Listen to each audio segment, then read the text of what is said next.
बिजली का खपत बढ़ जाएगा तो तुरंत डिमांड क्रिएट होगी। तो तुरंत डिमांड कैसे जनरेट करेंगे हम लोग, कैसे उसको कैटर करेंगे? तो जहां पर डिमांड है वहीं पर जनरेशन हो। यही सोलर का लक्ष्य है, यही देश में सोलर लगाने का लक्ष्य है, ताकि हम एग्जिस्टिंग इंफ्रास्ट्रक्चर में अपना काम करें। RTO compliance and avoiding penalties, हमारे डिस्कॉम पे आरटीओ का कंप्लायंसेस का है, हमको रिन्यूएबल एनर्जी से परचेज करना है। तो अगर आपके यहाँ सोलर लगता है, आपके घर पर सोलर लगता है, तो डिस्कॉम को भी फायदा है कि उनका आरटीओ ऑब्लिगेशन मीट आउट हो रहा है। सिर्फ इंडस्ट्री का ही आरटीओ ऑब्लिगेशन नहीं है, डिस्कॉम का सब्सिडी बर्डन 200 यूनिट भी दे रहे हैं हम लोग। तो अगर हमने सोलर लगाने के लिए प्रमोट किया तो कम से कम सब्सिडी बर्डन तो कम होगा। किसी घर पे सोलर लगा हुआ है तो उनको जो हमें देना पड़ रहा है सब्सिडी वही देना पड़ेगा। फिर आपका फाइनेंशियल रिवेन्यू अपॉर्चुनिटी भी है। आज इलेक्ट्रिसिटी फ्री है, हमेशा नहीं रहेगा। कल कभी न कभी आगे चलकर जब यह मार्केट पिकअप करेगा, जब कस्टमर्स में अवेयरनेस आएगी, जब इंडस्ट्री में अवेयरनेस आएगी, ये नेट मीटरिंग भी इसके लिए डिस्कॉम कॉस्ट लेगा, टैक्स लेगा, पैसा लेगा आपसे। तो आगे चल के डिस्कॉम के लिए एक नया अपॉर्चुनिटी क्रिएट होगा रेवेन्यू जनरेशन का। मैंने ईवी इंफ्रास्ट्रक्चर की बात ऑलरेडी कर ली है।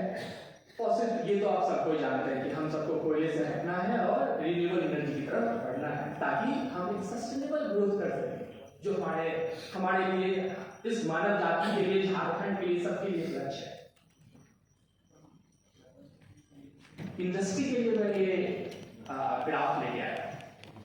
ये समझिए कि मैंने 4 साल के झारखंड के एरिया में, रिन्यूएबल एरिया में काम करने का साथ 2 प्लांट, दोनों ही 60-60 किलोवाट के। एक जो है ऐसे इन्वायरमेंट में लगा हुआ है जहां पर डस्ट ज्यादा है, नीचे वाला प्लांट, और जो ऊपर वाला प्लांट लगा हुआ है वो ऐसे एरिया में लगा हुआ है जहां पर बहुत क्लीन है।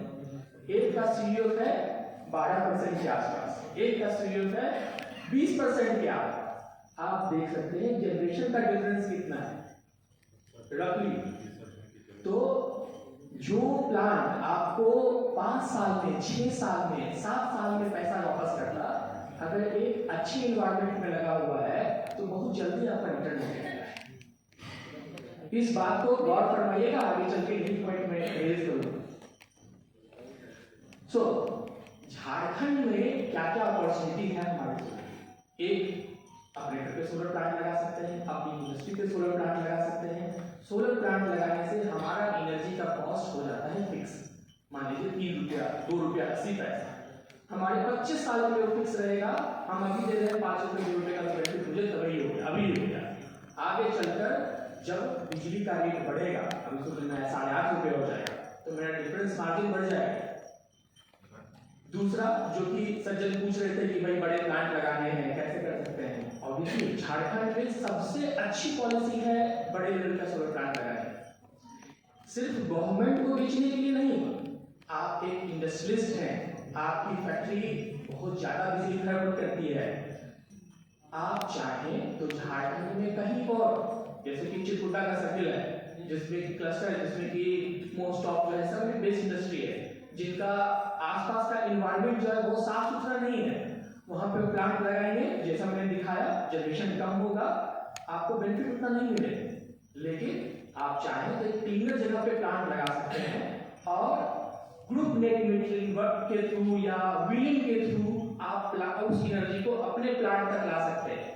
झारखंड में यह कॉस्ट, व्हीलिंग चार्जेस जो है, डिस्ट्रीब्यूशन चार्जेस जो है, वेव ऑफ सोलर प्लांट लगाए। मतलब क्या हुआ कि हमने कहीं और लगाया सोलर प्लांट, हमने लगा दिया सोलर प्लांट ऐसी जगह पे जहां पे बिल्कुल साफ है, कोई फैक्ट्री नहीं है, और वहां से हमने ग्रिड में फीडिंग किया और निकाल लिया हमने अपने इवेक्यूएशन। मैन्युफैक्चरिंग, हमने सबने सुना कि कैसे मेगावाट लेवल का प्लांट लग रहा है, चाहे वो सोलर सिटी का प्रोजेक्ट हो या कुसुम का प्रोजेक्ट, 100% सब्सिडी का प्रोजेक्ट हो। तो कहते हैं ना सर कि मछली दीजिए किसी भूखे को तो 1 दिन की खाने की व्यवस्था है, और जाल की व्यवस्था कर दीजिए और मछली पकड़ना सिखा दीजिए तो उसके लिए जीवन पर्यंत भोजन की व्यवस्था है। तो मैं इस मंच के माध्यम से सरकार से गुजारिश करना चाहूंगा कि इंडस्ट्री के लिए, सोलर इंडस्ट्री बहुत तेजी से बढ़ रही है, सब जगह सोलर लग रहा है, तो इंडस्ट्री डेवलप कुछ न कुछ इंसेंटिव दिया जाए, जैसे कि सोलर प्लांट, सोलर मॉड्यूल्स बनाने के लिए। सोलर मॉड्यूल्स के अलग अलग पार्ट हैं, एल्युमिनियम का फ्रेम आता है, सिलिकॉन के वेफर्स आते हैं, ग्लास होता है। हम लोग एक ऐसे जगह पर बैठे हैं जहाँ पे ग्लास का मटेरियल इजीली अवेलेबल है। एल्युमिनियम के लिए अगर फ्रेम बनाना है तो वो इजीली